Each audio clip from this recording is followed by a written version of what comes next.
President. So, I'm going to call you Mr. President from now on. I think are my you really? nickname for you. All right. Well, just so When it's you. your birthday, we'll sing "Happy Birthday, Oh my Mr. God. President." Hey, When is your Vay. birthday? When is your birthday? My birthday is a week after Flag Day in America, February Yeah, that 21st, or has no meaning Valentine's Day. whatsoever. Sorry, when? A week After, after Flag Day. Gobbledygook, gobbledygook, gobbledygook is what I heard. A week okay, after Flag. let me do this. Let me do this. My birthday is a week after Valentine's Day. It still has no meaning for me. You don't have Valentine's Day over in UK? We do, but I don't believe in these imaginary made-up days that are designed for you to spend money for no reason other than the florists need for you to spend some money that day. Okay, so for the people that know what Valentine's Day is, they can count 7, and then they would figure out that my birthday is the 29th. No, I'm kidding. It's the 30th of February. No, it's the 21st of February. 21st of February. Yeah. I have a friend who was born leap year, and her birthday's the 29th, and I always joke with her, I only have to wish her happy birthday once every 4 years. Very interesting. Just because Constantine came along and fucked up the Gregorian calendar, Yeah. And that's someone why. can't celebrate their birthday every year. Yeah, and we don't like her that much anyway, so it doesn't matter. I'm just saying. So, how do you like our new studios here in downtown Bangkok? Yeah, what are you? Pretty So where nice, are huh? you? Really? And I'm on Earth. You can't miss it. It's the third rock from the sun. You make a left at Pluto, and you find it. So, but if you must know, and the fans must know, because you know Allie's going to want to know, I'm in Tampa, Florida. Tampa, isn't that a lady's product? No, that's tampon. Ah. Yes, that's tampon. But I am in Tampa, Florida, sitting in this big oversized couch, which makes me now look like I'm 5 years old. You said Tampa. I think you were telling me last week that Tampa is on the western side of the peninsula. Equator. Yes, it's on the west side of Florida. The west side of Florida. Orlando is on the slightly more the east side. It's in the middle, right? Sort more. Well, is it because it's not too far from Mission Control, right? Well, you know, it's a few hours, but yeah, I mean, it would go Tampa, Orlando, and then the Gulf Coast. That's how I like that's Florida. I Really? do like Florida. And you know who's in Florida? Now he has no excuse to come not smoke cigars with me. Our favorite non-Jew, Ruben. Ruben was in London a few days ago. I think he's probably back in your neck of the woods. He's in Miami. He's in what's close to Miami, Fort Lauderdale. Fort Lauderdale. Okay. I think he's somewhere between Fort Lauderdale and what is it? Ventura? Oh, he's in Ventura Highway. Oh, Ventura's very nice. That's where all the Jews live. So, are you sure he's not Jewish? I think he's probably an agent. An agent. He's an agent of the Jews. Nice. Okay, that's awesome. It's good to know. Hey, Vay. This is going to be one of those shows, kids. There you go. There you go. Now I know your pinch points. When you got pinch point, you become as Jewish as it is, yeah, with the oy vey. Oy vey.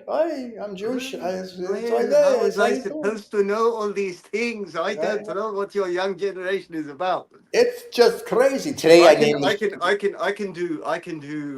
can do old Jewish very well, primarily because you act like an old Jew. Primarily because the people that I've hung out with, including Jews throughout my life, have mainly been Iranians or Persians.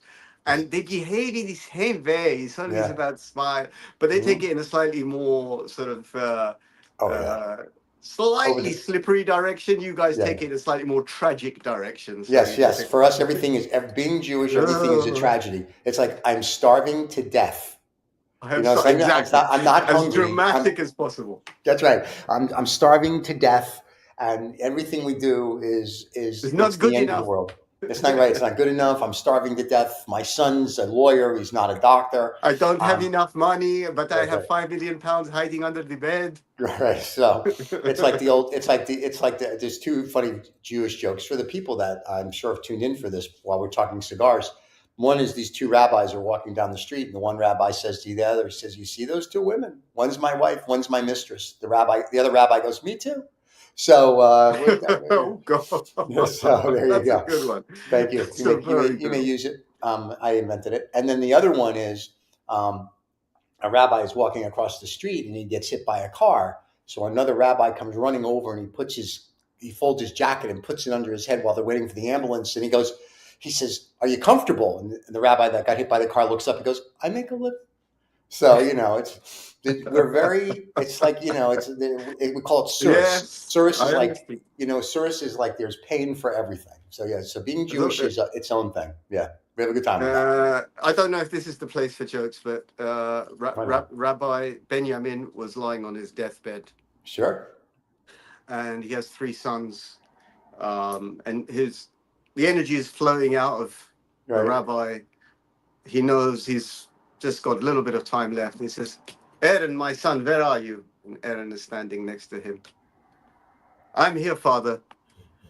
Solomon, my son, where are you? Dear Father, I'm here. I'm Right. standing at the foot of the bed. My son David, where is David?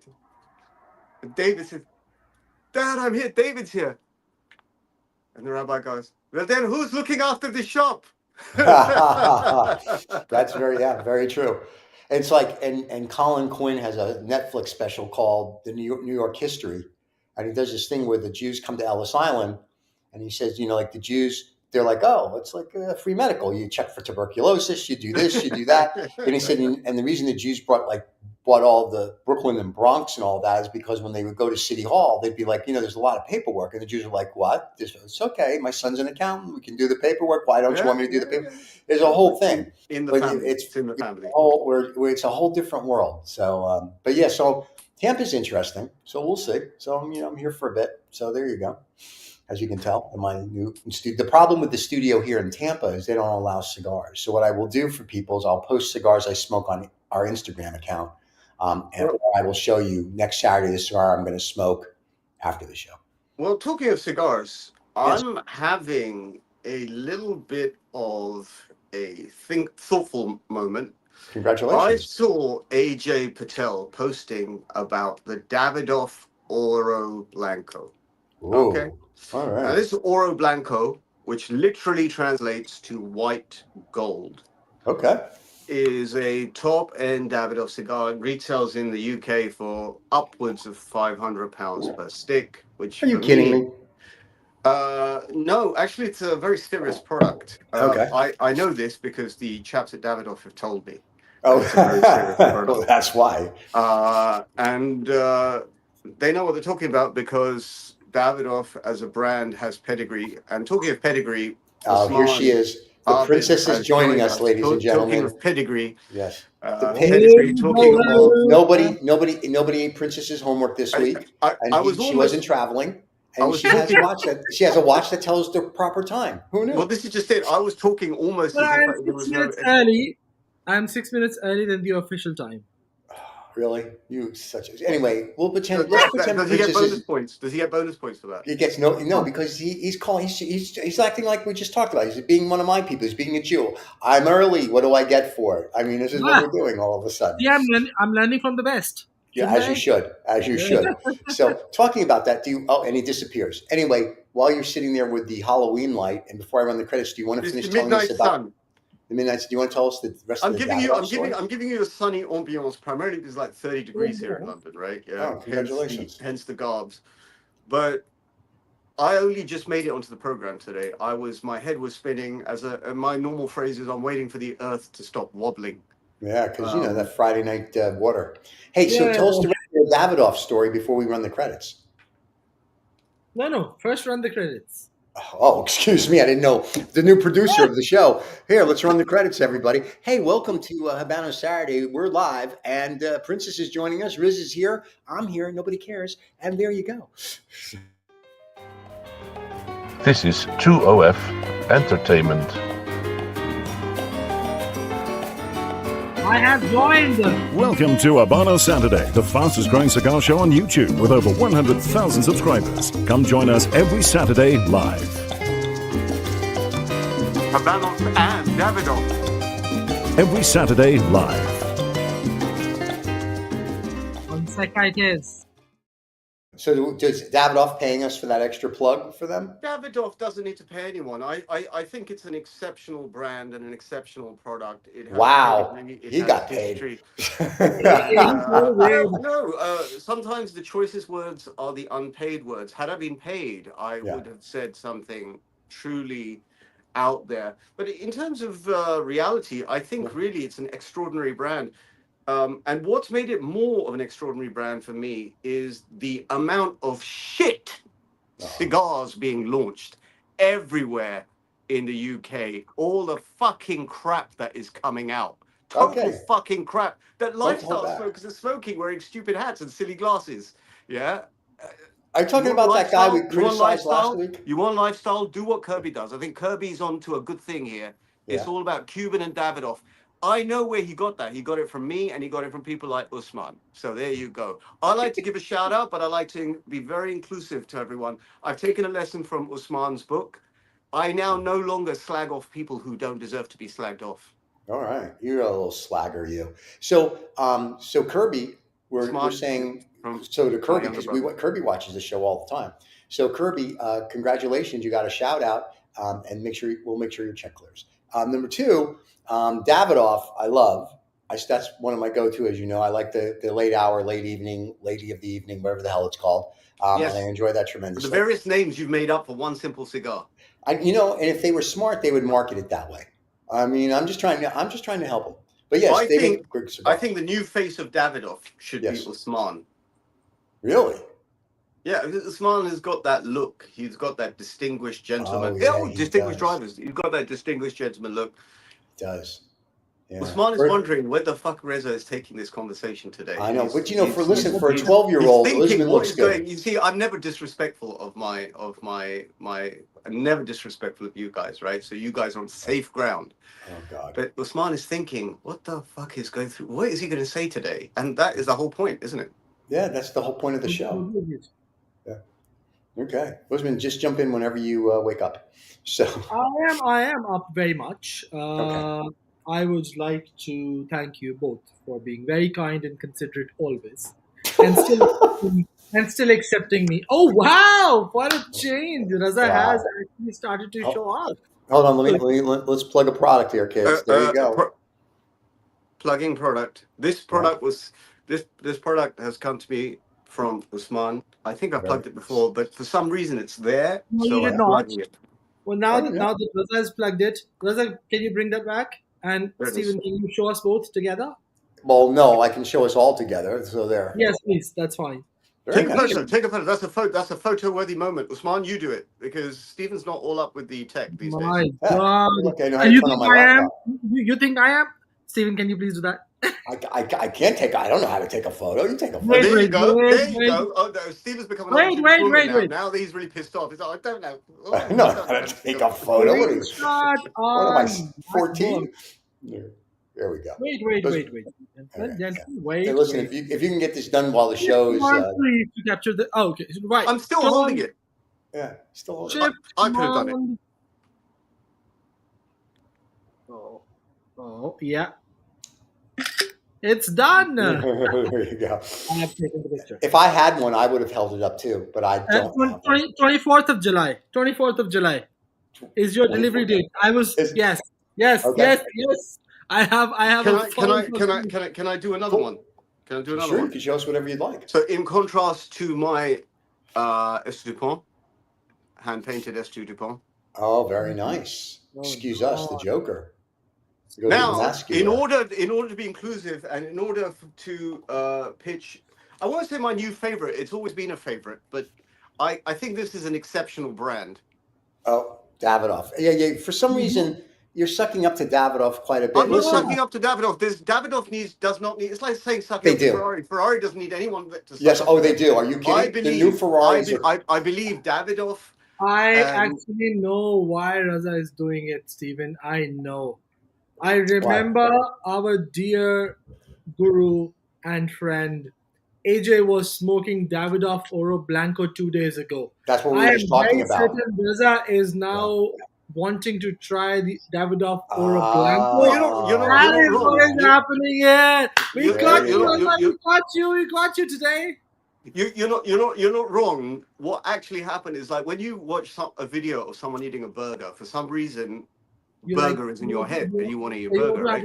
I know. Yeah. Right. So I saw not one. I saw several. I think he was being a little bit naughty.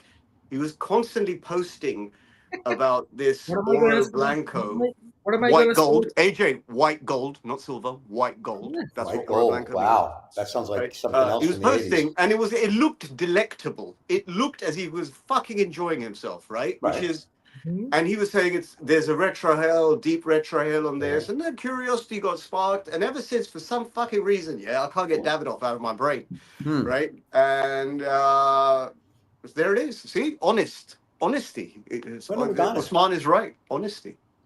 See, I told But Stephen. I also, told it's you there's also something by you want. contrast. I was telling Stephen before Usman, you came on. There is so many shit cigars out there. Yeah. That the good ones really feel even better than they used to be. Who was selling you shit cigars? Everyone is selling shit cigars these days.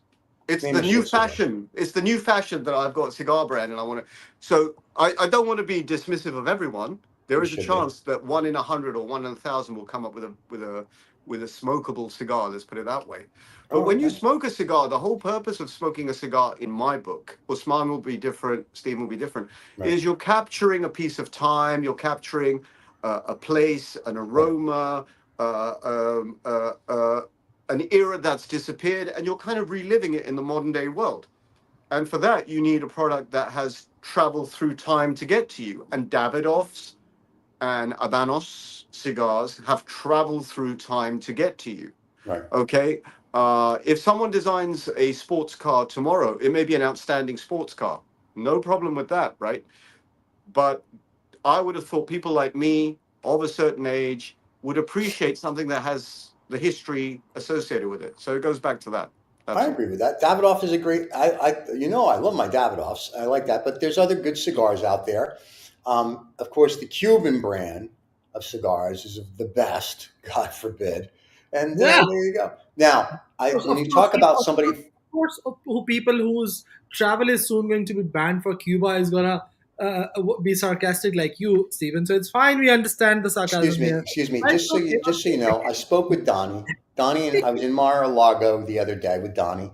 We were talking, and pretty soon I will be the cigar czar, and the Cubans will be flowing, not the people, but the cigars will be flowing into America. And we're okay with that because I said, Donnie, just think of how much money we can make. They'll make a special Donnie Trump cigar, and people will buy the Cuban Donnie Trumps, and there you go. So we're negotiating with Habanos, and we'll see what happens. There you go. Right. That's news from here. So if Usman, the screens are Usman, the camera's over here. Anyway, I was actually thinking of congratulations. When do we start the Habanos history? Whenever you want. Really? Do we do it? Reza, what are you doing today? What history are you telling us? He was supposed to do Romeo and Juliet for Allie because he promised Allie last week, but he doesn't remember. Maybe he will. And you're going to do whatever's in the title. Oh my God! Yeah. And it's right. show. And since he doesn't even remember, let's go. No, the live show, by the way, just so you know, is called not your grandfather's cigar show, but it's still like it anyway. It's easy for me to say. Excuse me, more scotch, and I'll be fine. So there you go, and then we'll change it for the whatchamacall. There we are, live, ladies and gentlemen. You're on the big screen as it should be. So there you go. Yeah, that's as it should be. Yeah, it's how everybody should be watching us is on the big screen. Yeah absolutely. All right, so you're gonna do. Can I get the big screen now, please? Thank you. Yes, you. Okay, yeah. That's not the first time we've heard that. All right, you have the big screen. Thank you very much. So, everyone, you might have noticed that on my left side, there used to be like 4 of these bobbleheads, and there is something new that has been added to the table. So that is the new Indian Dino head kind of thing, or the Indian chief figurine that I've gotten.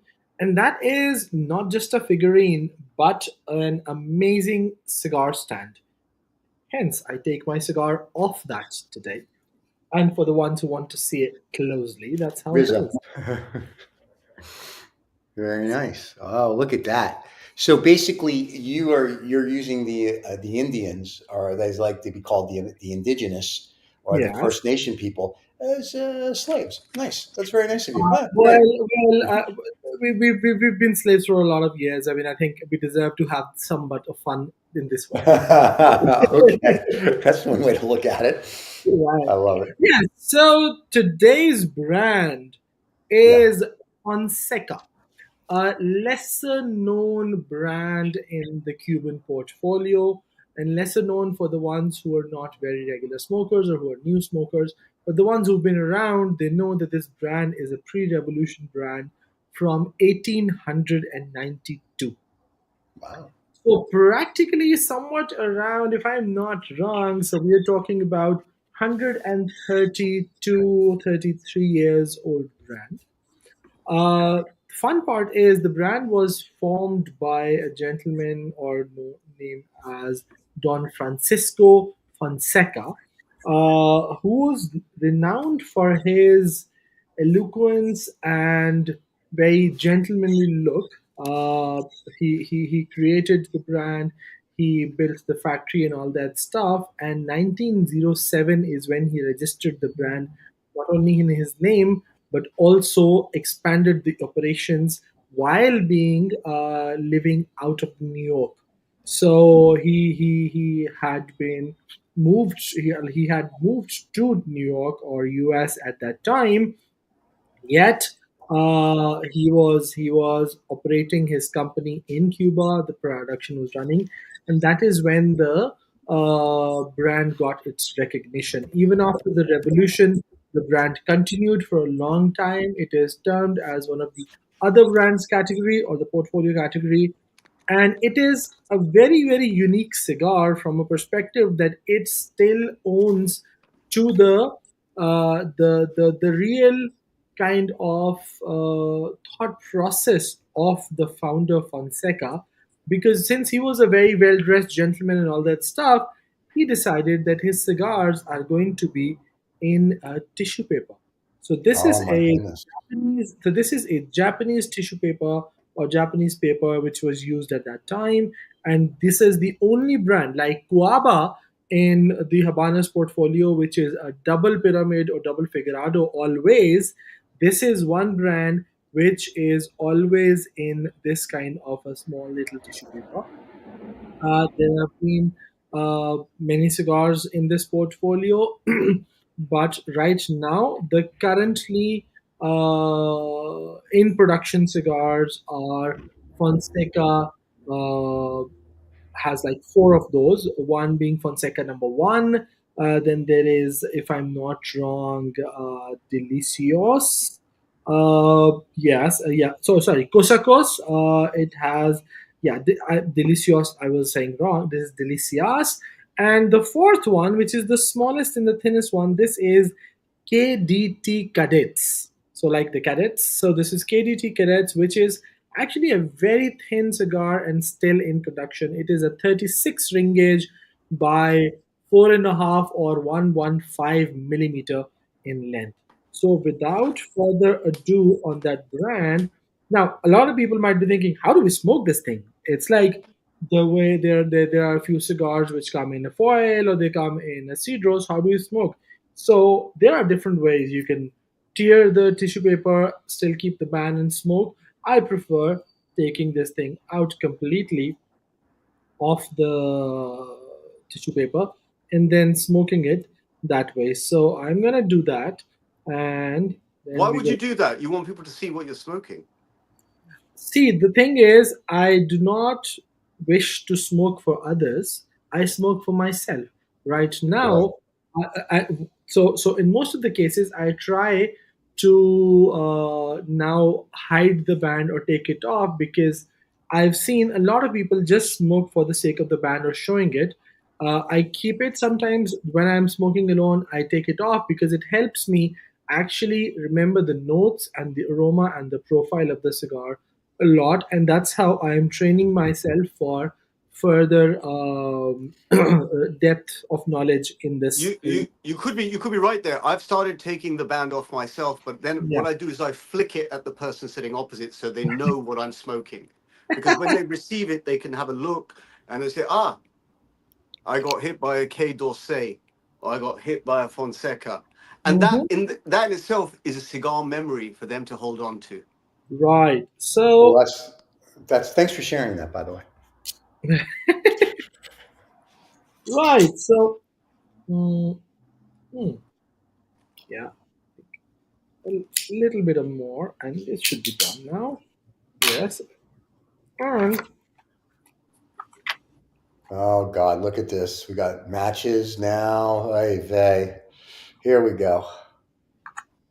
Archivist matches. Apparently, they're a sponsor of the show now too. So, really, I thought Davidoff was. yeah, Davidoff definitely Davidoff is. doesn't need to sponsor anyone. Davidoff is in a league of its own. Davidoff wants to sponsor us so bad. We tell them we'll talk. We'll think about it. Stop it. So, I think this talk of money is very crass. oh, good. I think that if a brand is good, it sells itself. Wow. Wow. It's How's your cigar? it's a good. It's a very grassy cigar. It's a grassy cigar. The fun part is the first puff was very floral. Mm-hmm. And for me at least, that's how I define that. Maybe you define it as grassy again, perspectives. But the draw is very nice. It's a fresh cigar actually. It's not an old box. It's a box of 24 December-ish types. So really nice. If you ever get around to retrohaling it, try retrohaling. That's like drawing into the back of the nose, and you get like a bit of a grassiness. Okay, nice. Okay, cool. For the ones who want a short smoke, this is probably a 25 to 30 minute smoke again, given the fact it's just 4.5 with 36 ringgit. But the fact that it's a very thin rolled cigar, even lesser than the Lanceros and the Fundadores, it is very very good in terms of the airflow, and the construction is very nice. And it's again, as I said, it's a light to medium kind of a cigar. Yeah, very nice. So I complete the Habanos history for today. A sweet, quick one. Well, that was beautiful. I'm gonna touch myself and cry and sing show tunes. So Now that Reza has paid homage to both of his angels on the right and left shoulder, Reza, what do you want to say? Reza, what would you like to discuss today? I don't know. Oh Jesus! I thought you were going to do Romeo and Juliet for Allie. You see, my brain is. I got a message. I often do. I get a message. On vacation today. That's what he wants to say. Okay. His brain is on a vacation today. I think I am. Someone suggested some sort of topic. I don't know. Romeo and Juliet. Allie wanted you to cover, and you last week. Like, I'll cover Romeo and Juliet. What do I know about Romeo y Julieta? Romeo y Julieta cigars founded roughly 1875. 1875. Now, 1875 is a very important date. I'll tell you why 1875 is a very important date. Sure. Because 1875, incidentally, whilst it was the day you were born. So this is when the Romeo and Julieta factory opened, etc., etc., etc., is also the start of Impressionism. This is the year that Monet painted the Impression of a Sunrise en français, and where the term Impressionism comes from. Now, there's a reason why I'm tying these two things together. Because 1874, 1875, this period was around the Grand Exposition in Paris. And there was a romance in the air for everything, exotic and Eastern. And at that time, the world was a smaller place. So I'm guessing that sitting in Cuba at that time, Romeo and Juliet, the play by William Shakespeare, was the exotic thing to read, and therefore they gave this cigar an exotic sort of romancy kind of name, and that's where that name comes from, right? As far as I know, was one of two, I can never remember the other one, Winston Churchill's favorite brands. He would have 3,000 or 4,000 cigars regularly in stock next to his study. He'd be constantly smoking Romeo and Julietas. Now, if you give me a pause, I did ask an industry expert for a nugget of info that no one else may necessarily necessarily have about Romeo and Julieta, and I did get a Okay. response from the illustrious. Let's see if I can find it. It's Let's see just the if I two can of find us. it. A And list anytime you want to show from up. Alberto, who is Yes. the one of the. So he said that Romeo and Julieta is one of the few Habanos brands where the Vitola de la Galera Gran Coronas has existed Ah, very for the nice. longest period of time. Hello, All right. can you Yeah, we're still see here. me? We No, can we're hear right you. there. We can hear you very Rosamond's much. sleeping, but I'm here.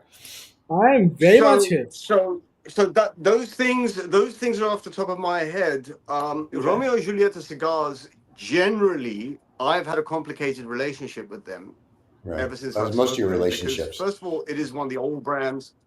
Well, it's one of the old brands, so it's one of the desirable brands. But for some Right. reason, it never peaks. Most people don't normally talk about Romeo and Julieta cigars. Right. They will talk about Partagas or Cohiba or this Right. or that, the other, right? For Because they're some reason, better. one of these really old brands, Romeo and Julieta, never quite makes the cut. Right. Now, I found, perhaps on a personal experience level, I don't know if Usman can relate to this, that Romeo and Julieta wrappers on the cigar are a bit more delicate. It's a bit more of a hard work cigar to get right, Right. to smoke right. You have to kind of little strive and be careful on how you light and how you smoke. It has a more, let's call it a little bit more of a delicate touch involved. You have to give it a little bit of love to get the Okay. love back, in keeping in line with this Romeo and Julieta kind of name thing. Right. That's my observation. I don't know if Usman agrees with me.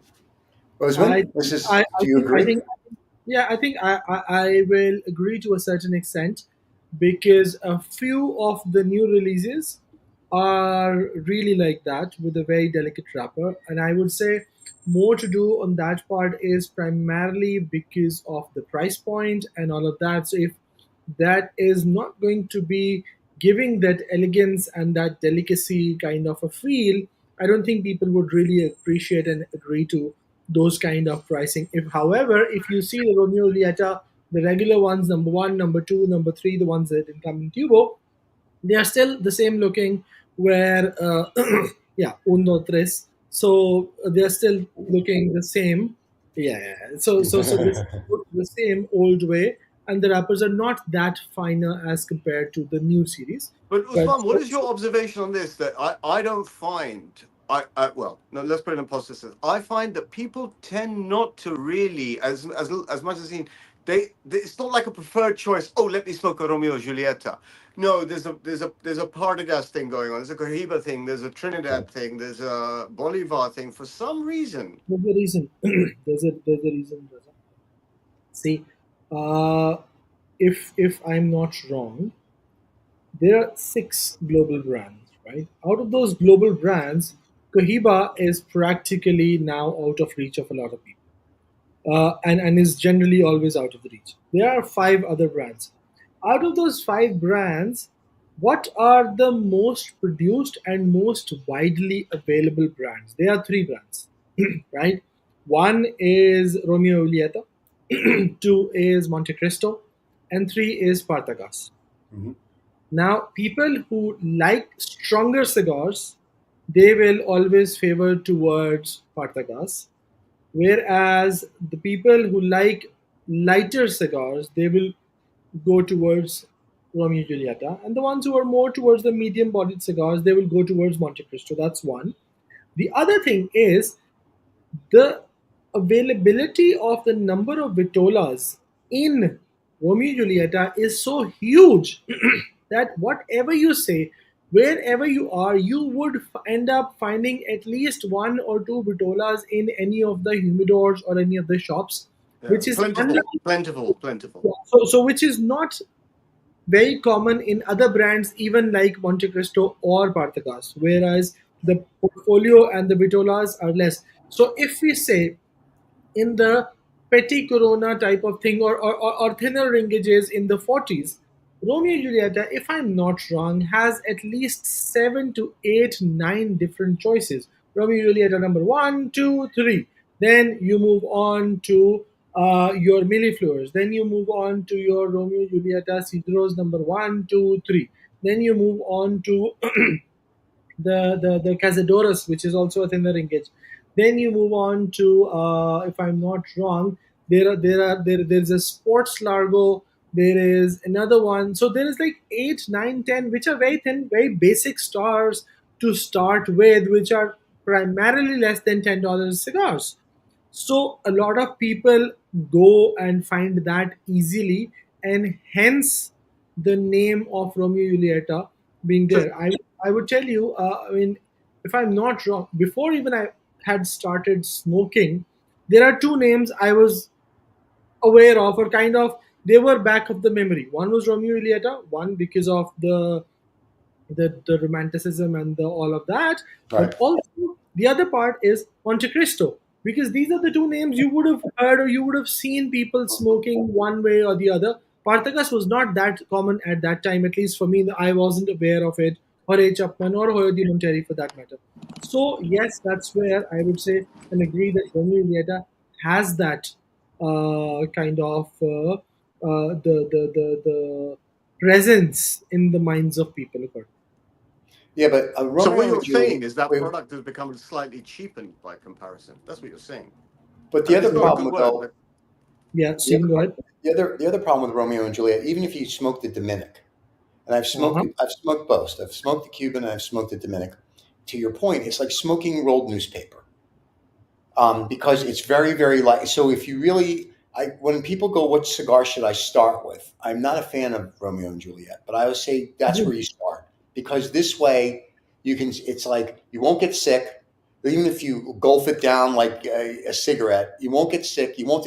It's just a nice beginner cigar because it's a very light cigar. So to your I point about agree. Winston Churchill, if you're smoking 100 cigars a day, you smoke a nice light cigar, it's perfect. If you smoke some of the fuller body ones, you have a chance. If you haven't eaten. He started at like 6 in the morning with brandy and a cigar. So Yeah, light cigar, light cigar, light cigar. If you're going to a full body cigar, you got to put something in your stomach, or you do the Technicolor yawn. I agree with you. I hate one thing about this conversation. When I That say you're not in hate, it. hate is a strong word, right? Yeah. You could not help but mention the Dominican Monte Cristo. No. I think Did no. not, This is the reality. This is the in Stephen's defense, Stephen, for a single minute, did not talk about Dominican Monte Cristo. no. The point I was trying to make, the point I was making is not. It's not unjustifiable for Right. Stephen to have mentioned it. It lends itself to being mentioned, but that's the magic trick. That's the problem. There is no comparison between, other than by name, a Romeo and Right. Julieta from Dominican Republic and a Cuban. Correct. There is no comparison, and Agreed. yet the hijacking of a name, right? And I call it hijacking primarily because if you're proud of your product, why are you going to give it the name of another product? If I'm proud Right. of the supercar I've built, I'm not going to call it Ferrari. I'm going to call it Reza, or I'm going to call it, I don't know, the Eagle or something. You know what I mean? If you're proud of your product, this thing actually is beginning to really. I'm beginning to be bothered by it because Stephen is mentioning it. It's a normal thing to mention that Right. there is a Dominican, but it's like mentioning a Nissan when you're talking about Lamborghinis. There is Right, but if the nothing to do difference with though each other. is it's like what happened with Cohiba a few weeks ago. We discussed it on the show. They won their lawsuit against Cohiba US that they can't use the Cohiba brand anymore because they're like, hey, you're not part of us.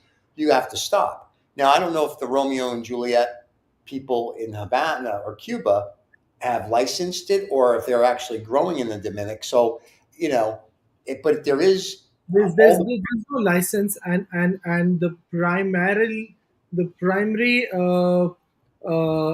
premise, like on this in this entire thing, is the same as Cohiba, because Cohiba was a very much Cuban brand. the right. The only thing in Cohiba's favor, if I'm not wrong, is the fact that Cohiba was created after the revolution, and it was not a brand which was owned by any family, which was the case in Romeo and Julieta or Monte Cristo or A. Chapman Right. or Royo de Monteri, who were there and existent prior to the revolution, and Right. hence few families have claims over the fact that this was a brand owned by us and we were thrown out of the country, or we were disbarred of having our own thing. So, yes, we are the ones who made it, we keep it. So, to Raza's thing, Raza, I understand what you're saying, but in their defense, also, that is the case. I'm not defending No, anyone here. I But have a that's degree of sympathy. What you're saying is Cohiba in Cohiba and Trinidad. I mean, I am surprised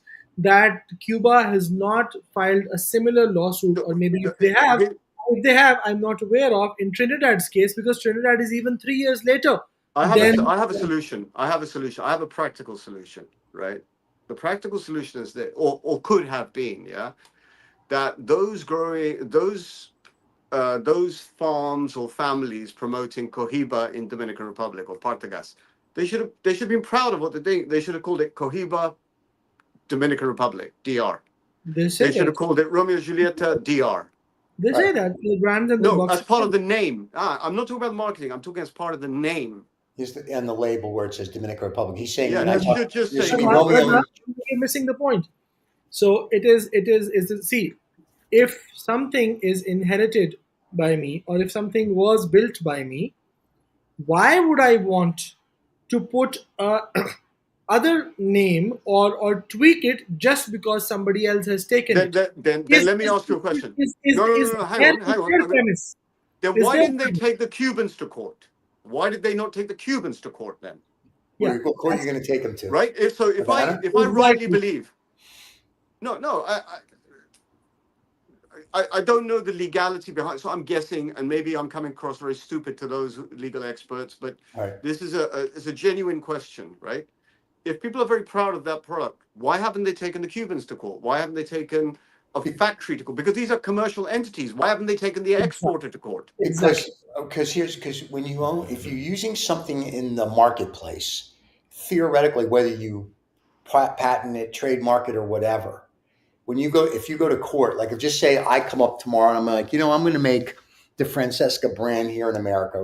There's a Dominican one, right? But there's not. There is a non-Cuban version of Fonseca. Right. But I'm just saying, let's say there's not. And I decide that's what I'm going to do, and I patent it, and I trade it, and I service market. I do everything I'm going to do, and they come after me. The first thing the courts look at is who actually has been using the brand, and the mark doesn't really matter then at that point. So what ends up happening is that I, as the Cuban factory that's been using it, if you will, since 18 whatever, he's going to be like, it's mine. And the courts are going to be like, it is his. And then they may make you change the label. They may make you change. They may be, to your point, maybe whatever Dominican, but you can't then use that. So I'm assuming someone's paying a licensing fee somewhere to some of these factories, because for the Americans, I can't get Cubans. It's like, oh, look, I can smoke the knockoff. But the other thing which you have to look at, I mean, you're talking about people in hats and pocket squares and that are very flamboyant, and we won't mention the guy with the F's name because that would be rude of us. But if you think about it, there are so many New World cigars or non-Cubans, right? You have, and so it's a lot of people in America that smoke cigars don't really care that there's Cuban cigars, because to them it's like, okay, they have their own, you have Davidoff, you have this, you have that, right. Like, and so it's one of those things. So it's a much different mentality. Mass hypnosis. Hypnosis. But the point of it is if I live in a place where they sell me Cubans, and my thing is I can either have Cuban or non-Cuban, I will go with Cuban. But if I'm in a place that I can't buy, if you don't get Cadbury's Dairy Milk supplied in the U.S. market, you will always believe that Hershey's chocolates are chocolates, right? Okay. I don't know. I'm saying that if your market awareness is not there, then you kind of don't know what you're missing, if you know what I mean, right? You're used to. Though I love the analogy and I love the example, and having worked for Cadbury, made Cadbury, sold Cadbury for 3 years, loved the brand and all that stuff. To your dismay, I might tell you now, unfortunately, Cadbury is no more a UK-based brand and has already been taken over by the US market and is part of the Mondelez portfolio. But what I'm saying is, in terms of product, being used to a product, they're just not used to this product. And they've got used to just talking very casually, as Stephen has, Right. There's nothing wrong with what Stephen has said per se. That's his perspective because that's where he lives and that's what he has access to, and that's how else is he meant to talk about it, right? Yeah. So, but when Stephen talks about Monte Cristo cigars, or I've been on the farm growing the leaves for Monte Cristo cigars in Dominican Republic. Yeah, they're very proud of it, and that's fine, rightly so, right? But there's two products with the same name, and the products, apart from looking like cigars, are incomparable. They're different products. Yeah, they're totally different products. Now we have the benefit of sitting in a place where we can try, but you don't get Dominican Monte Cristos in the UK. If someone does, I've never seen anyone smoking one. Right? Okay. And why should they? In the US, you've got a market for, and so good for you, but it is different. So when in a globalized world full of social media, we're talking about cigars. This program goes out in the USA, it goes out everywhere else in the world. It's on Spotify, it's on podcast, it's on YouTube, etc. You can see it on Instagram. By the way, that was a shout out for everyone. Yeah. You then get to realize, well, hang on. What are we missing here? Why can't I try that? And that is the educative process.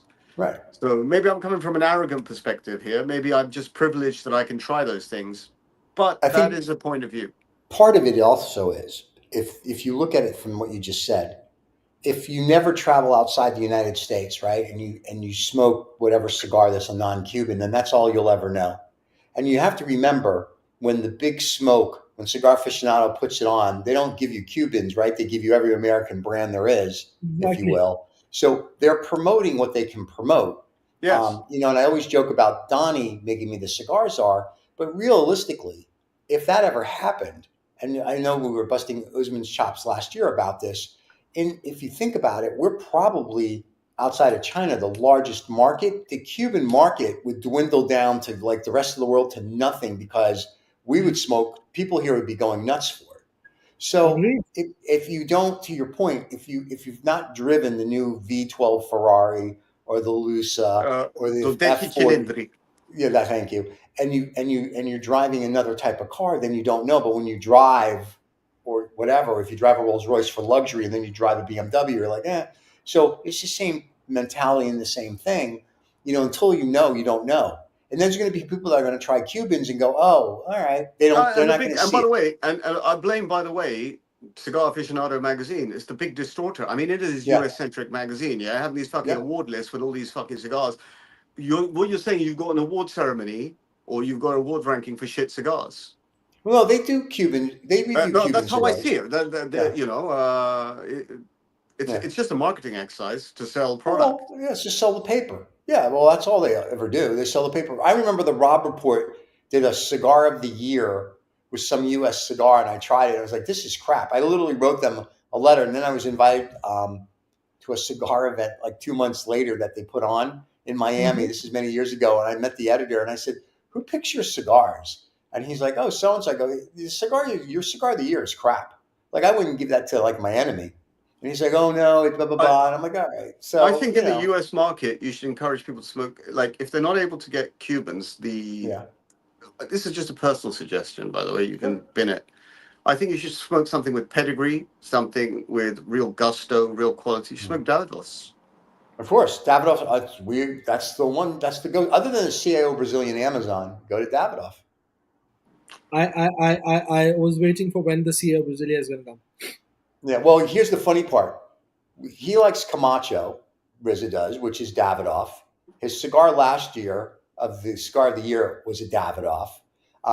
So no, Davidoff's a great brand. But your point is, remember, Davidoff was also made in Cuba to I think until the 60s, and then they stopped because of the revolution. 1960s. Yeah, the 1960s, not the year 60s. Zeno was making cigars in Cuba. And then when the revolution happened, where they're like, we're going to own this, they were like, we'll just go over here. But what they did, which is smart, they kept the same mindset and the same production value and the same production style that they had in Cuba. They didn't just go like, let's just put out 10,000 boxes or cigars a day. They're like, we still have a process. So, when you get a Davidoff, whether you spend $20 or $100 or $500, you're going to get, to your point, like a Ferrari where you know it's going to drive and smoke well. And that's the difference between a lot of the New World cigars or non-Cubans. You smoke them and they're just crap. Fair enough. Thanks. I'm glad I got a fair enough for that. That was awesome. I'm glad I just, Usman, the camera's up here. So there you go. Usman's texting his friends right now going, listen, I'm almost done. I'll be there in a little bit. No. I was texting a couple of people who wanted to come on this show if they're still coming or not. The cigar analyst, has Reza spoken about the car band brands, by the way? The car brand bands? What? Let's have a look. Have you spoken from Allie? By the way, Allie, he already did Romeo and Julieta. You missed it, so you'll have to watch the show. Now that reminds me. Yeah. Oh, he's awake. I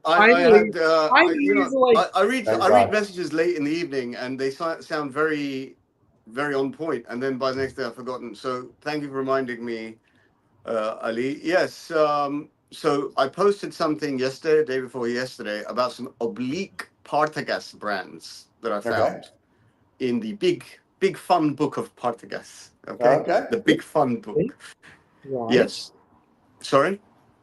Right. Tell us more about it. Well, what I found were some, I would like to call them commemorative bands. Okay. So they're Partagas bands. I saw that. They obviously were made for large customers of Partagas cigars. I would have imagined in the 50s, 60s, maybe even the 70s, for large organizations like Mercedes-Benz, for Air France, etc., etc.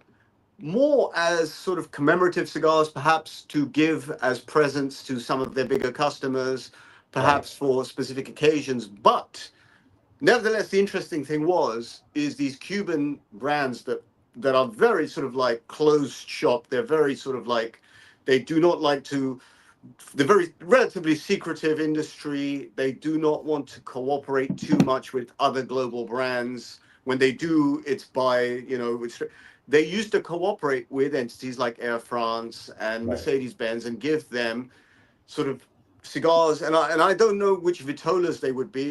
This is sort of a cursory look at this. And Ali wanted me to reference that. And I put that up on my stories. I said, hang on, I didn't know about this. I found this in a book. And wouldn't it be nice to perhaps smoke a cigar or have a Partagas cigar with a Mercedes-Benz badge on it? It would just be so oblique, so out there.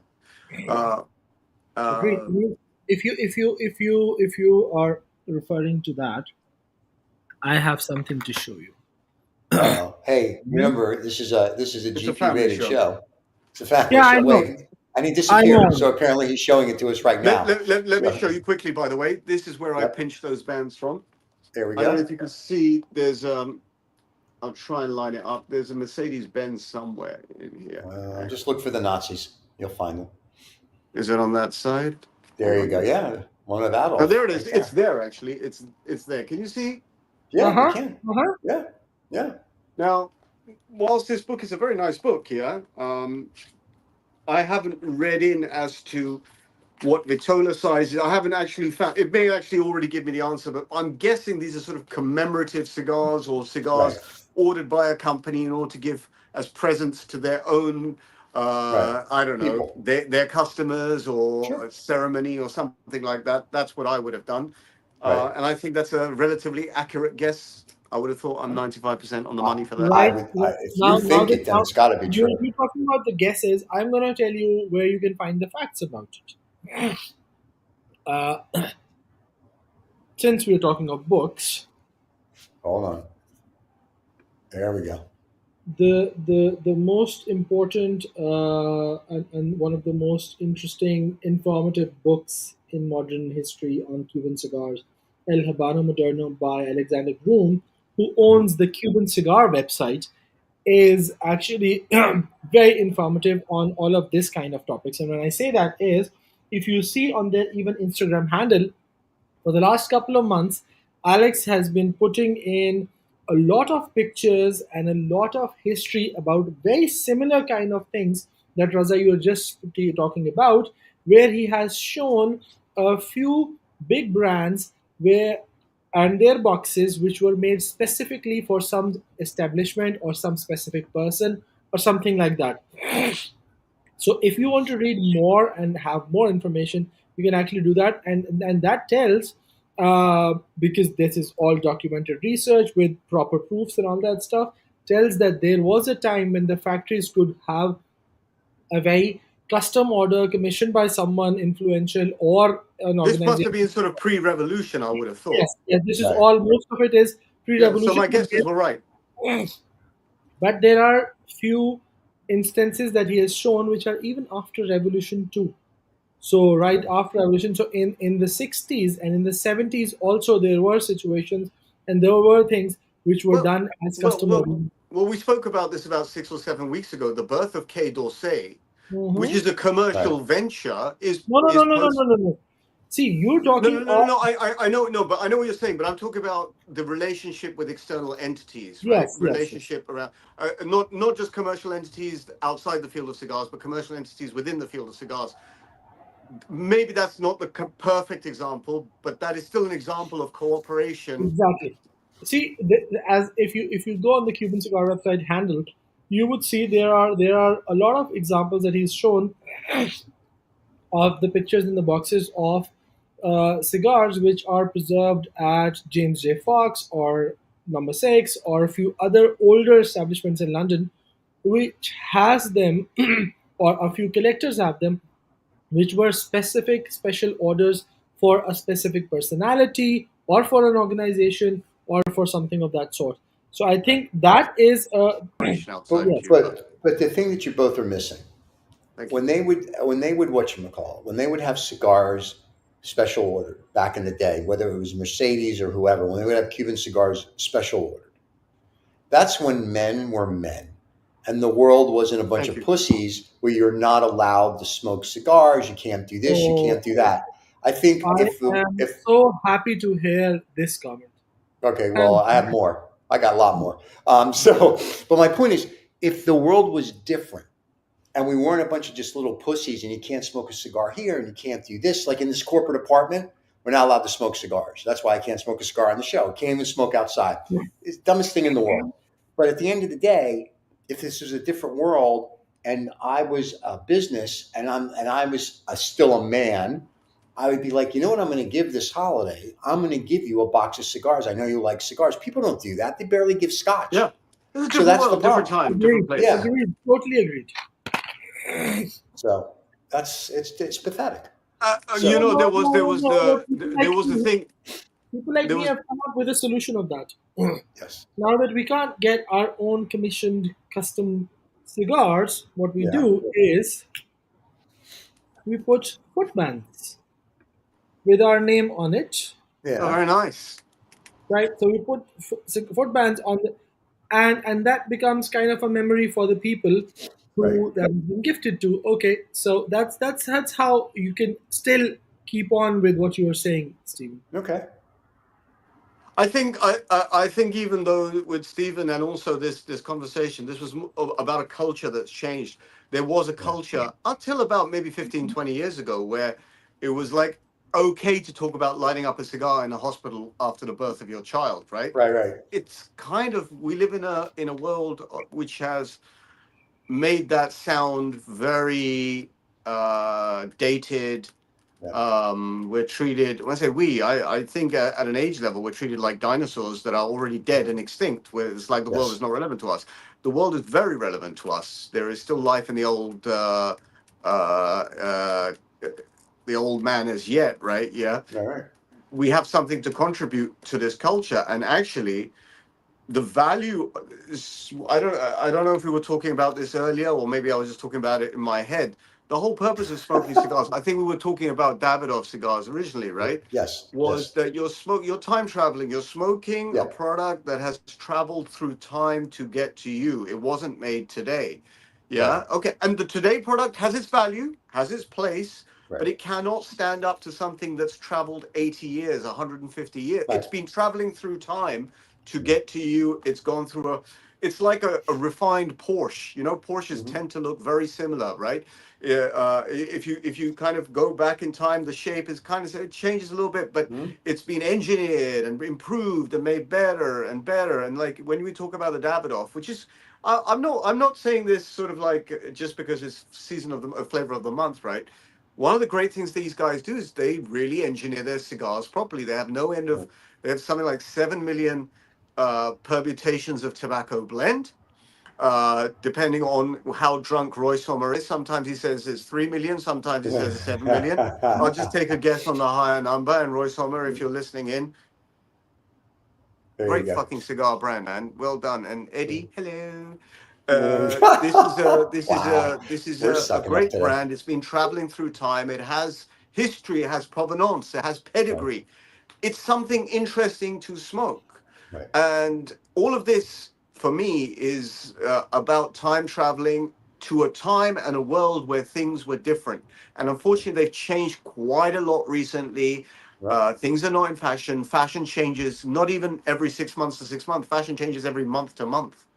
So in a world of great instability, one of the stable things are these historical products. And that's why we talk about them with so much love and so much respect. Right. Thank But you also have there's no charge for this little speech. Oh, Yeah. thank God. You already charged without saying it to Roy Summers and Eddie, so that next time they give you an order. Well, I can only say that these two splendid gentlemen, and also I'll give a shout out to Vibar if he's watching. He's the new entrant into the Davidoff world. These people do a fucking good job. Sorry, bad word. They're doing a remarkably good job.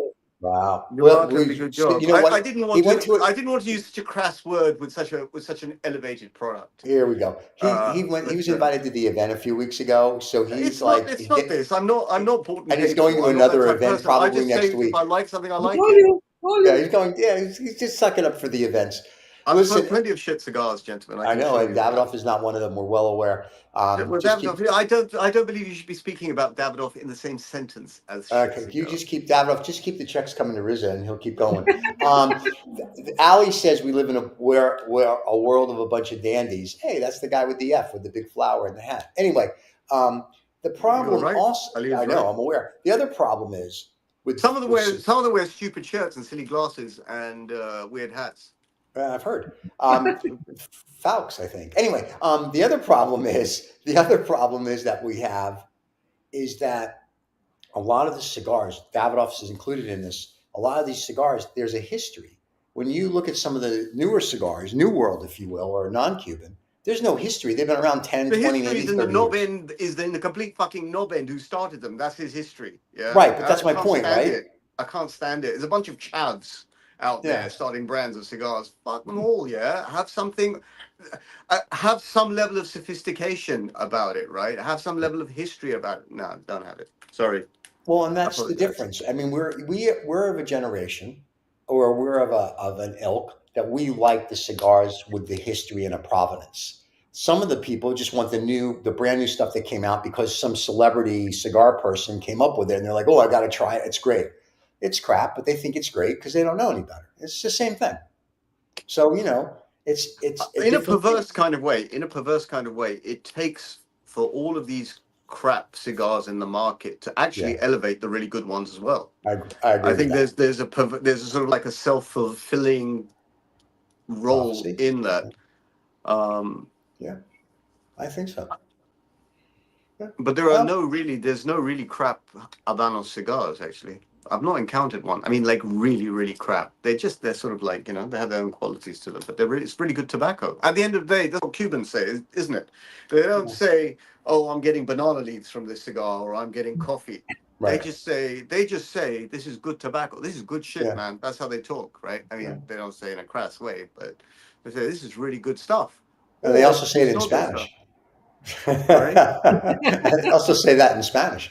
So, they go, "Pase de pepe, por favor." No, Frank Stephenson just sent me something, but I won't say it out loud. Why not? There we go. Frank is shout out to Frank. Frank is big cigar smoker. I know. Why isn't Frank on the show? Ferrari. I think I said Ferrari so many bloody times. The Ferrari designer suddenly turned up. Yeah, there you go. Well, put Frank on the show. I like when Frank's on this. I like when Frank talks about how he designed the Mini. Oh yes. That's the best. Oh, he had that conversation with you, didn't he, Usman? Yes. That was really cool. That's really cool. As a mini owner. He had that on one of those hearse that we used to have. Yes. Yeah.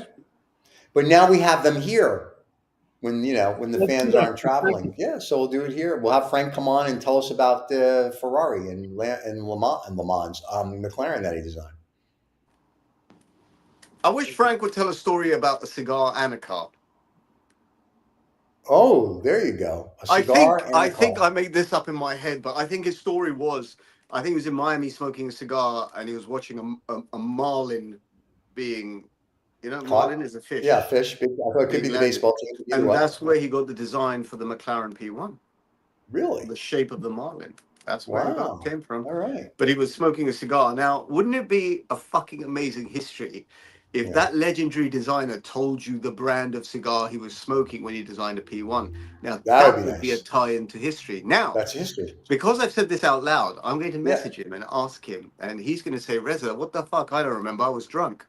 Right. And then just tell him to make something up. It's fine. No one's going to know. Well, I'll have to make it up. I'll have to make that story up. It's up to him to disprove it. I personally think, that Frank Stephenson was smoking a Cuaba Salamones. Because the Cuaba Salamones, the double figurado, is kind of that fish shape. It's that fish shape. So that was reinforcing the marlin shape. Oh my God, the P1. And so we have the McLaren P1. Very nice. Right. So, Stephen, now you know what's after Davidoff he's going to hunt for? Yeah, I've got that. I'm just making the list. Usman looks mildly pissed off. He perhaps thinks that I'm not serious enough. I'm just making suggestions based on who's paid me. Let me confirm here on this program in digital format. I'm not paid. I will actually think that you're not serious. How can you say that? You're my that look you have on your face. You're my elder brother. I take a lot of inspiration from you. No, deadpan look on your face is sort of like, oh, what's he going? It's like Stephen. I can hear Stephen going, oh, they.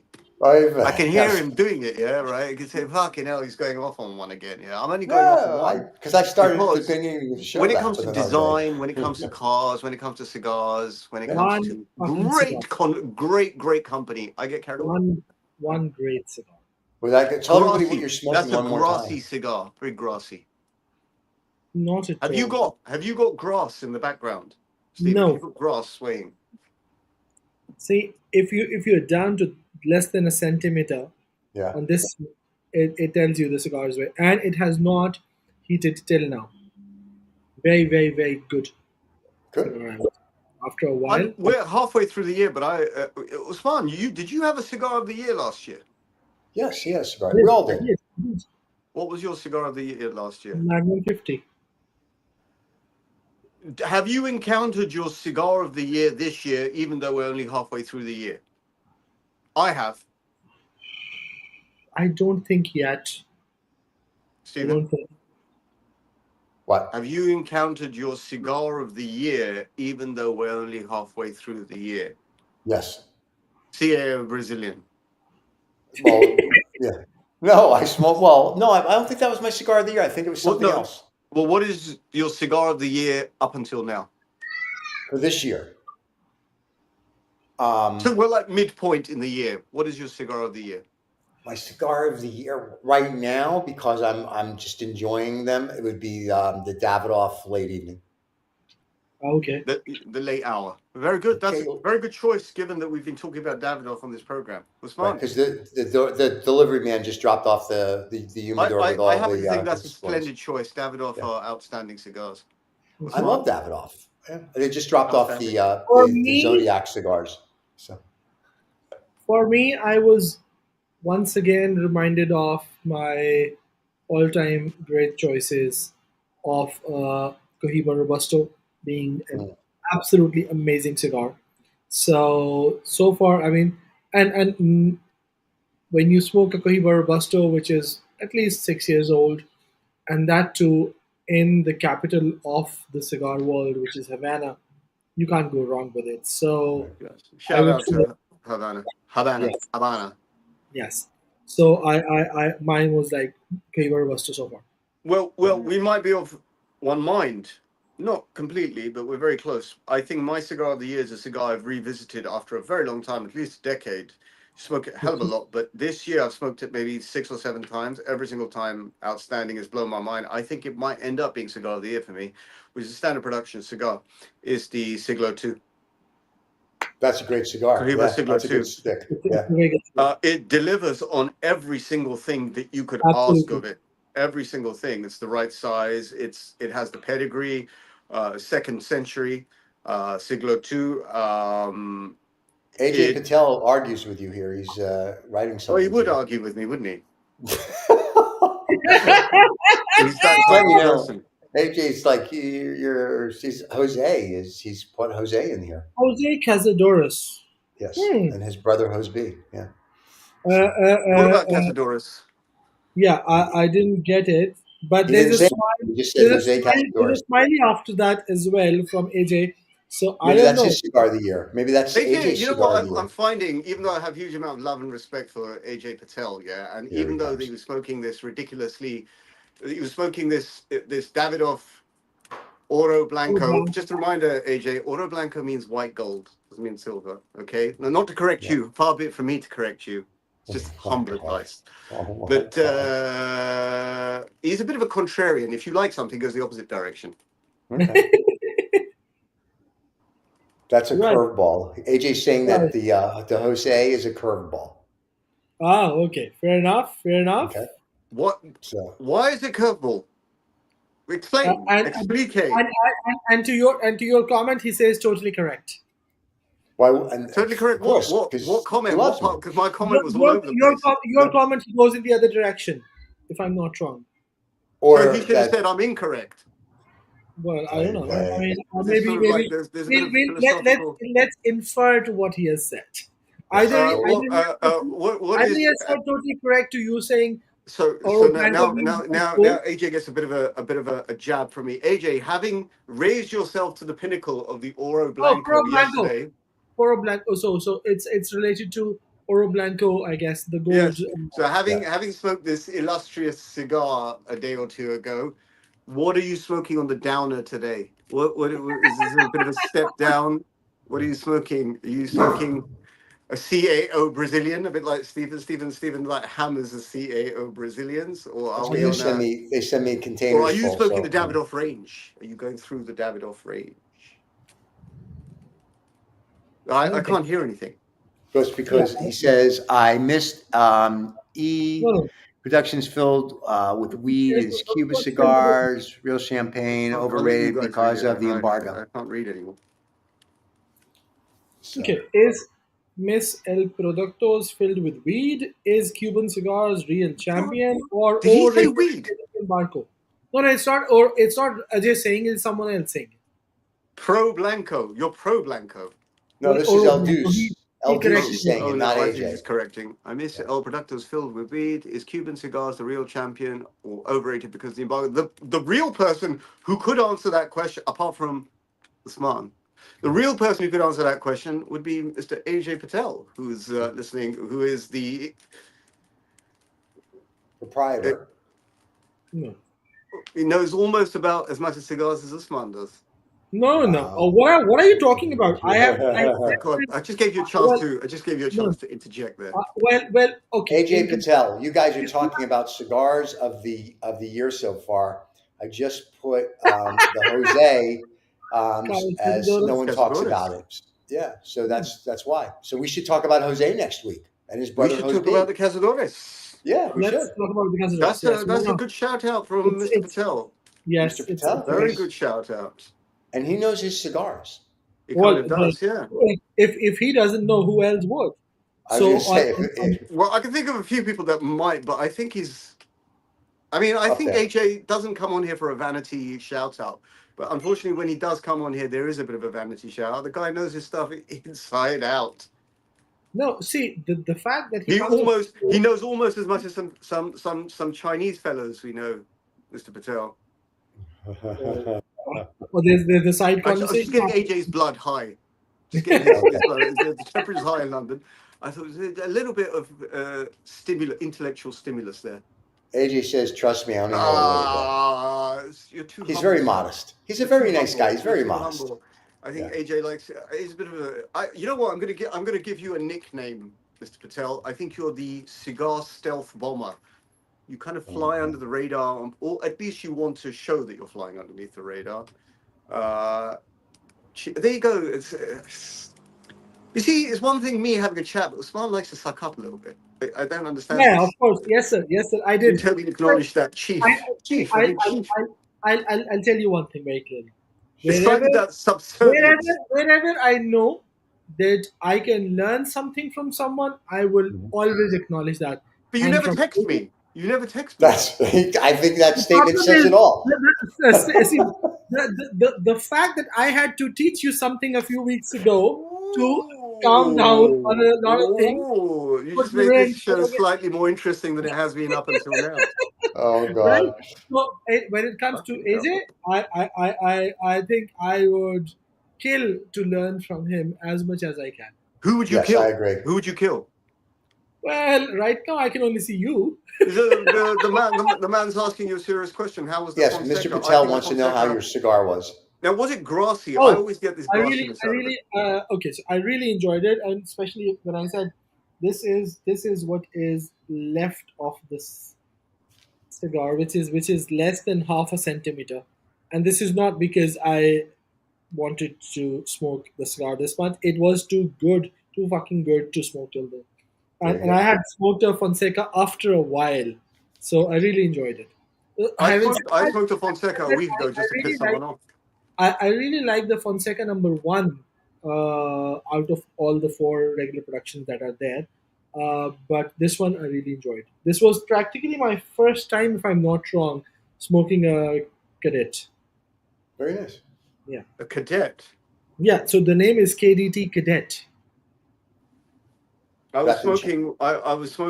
I think that it must be about 10-ish days ago, and there was a group of Chinese fellows, cigar stalwarts, sitting in front of me, and one of them in particular was making jokes about Fonseca. So I smoked one there and then, and let me tell you, I actually thought it was a nice, very tight smoke. Not tight as in like hard to draw, but it was a beautiful, grassy, earthy kind of smoke. Got to go and sell a few cigars. Might look back in if you guys are still here. Who knows how long? AJ, always a pleasure. Thank you so much. We'll see you soon. All right. Yeah. So, gentlemen, I think it is already time that we should try to wrap this up. Because AJ left, that's it. AJ left, we're done. No, it's more than an hour and 15, 16 minutes. Okay, and Usman has to go to the restroom, so he has to go to the loo. So he's trying to be nice. He's like, I gotta go. Kids, it's been a blast. It's been a blast to see all you fans. Don't forget, we'll be live next Saturday. We rebroadcast the show in a couple hours. If you missed any of it, we will put out some shorts on the cigar history of the Fonseca and the Romeo and Juliet. We'll do that as one big history this week. So you guys can get that on Monday when it comes out. You can get us wherever, as Reza said, wherever you get your podcast or wherever you get your YouTube. We're everywhere on podcasting. That podcast out comes tomorrow. Don't forget to subscribe and like. Tell all your friends. Comment, and subscribe. And if you want to be on the podcast, drop Stephen or Usman a DM. No, drop Usman. Usman. And you can come on the podcast and have your 5 minutes of ranting. Well, we were going to do a fur flash a couple weeks ago, but the fans couldn't make it apparently. So we'll have to try it again. Shy. Yeah, we'll try. Fur fake. We can try. All right, kids. It's been a pleasure, everybody. Have a wonderful Saturday. We'll see you all next week. And God knows what we're going to talk about next week. Oh, maybe Jose. It'll be very exciting. Make AJ happy. Cheers, everybody. Cheers. Bye-bye.